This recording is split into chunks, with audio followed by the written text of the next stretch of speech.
Hi, Pete Vanderpool here. I thought I'd tell you a couple of stories that kind of show what paying attention to the other person can do for them and you. Relationships. It's all about relationships. A few years back, my wife and I were giftware reps. I should say Mrs. Claus and Santa Claus, but it was Pete and Joyce. We were reps up in Wisconsin. And twice a year, there would be a gift show down in the mart at Chicago.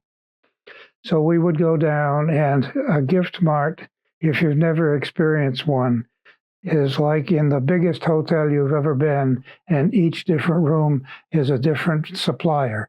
And in their different rooms, they have all the different products that they have, prices, and there's people standing around just waiting to take your order.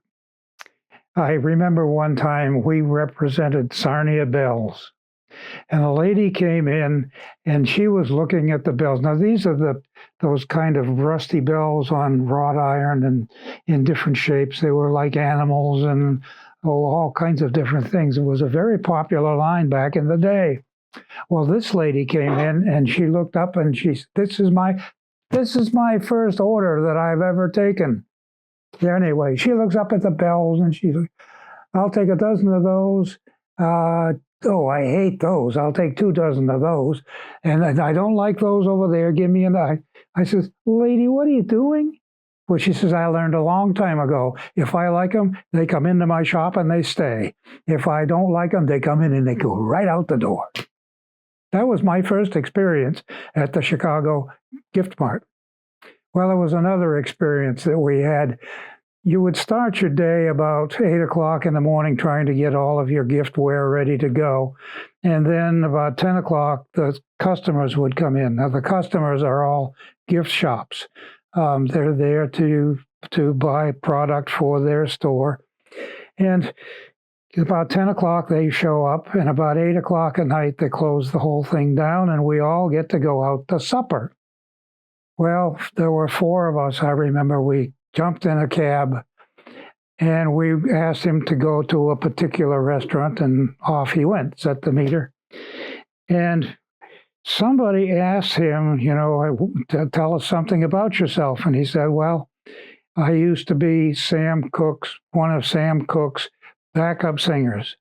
I was with him for years. In fact, I was with him in LA when he was killed.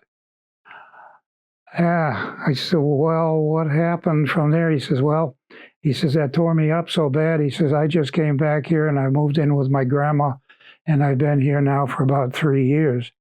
Well, somebody in the back seat started singing Cry Me a River. And this guy, all of a sudden, he's doing the backup. And my wife had been in Sweet Adelines, and we have got harmony going in this cab.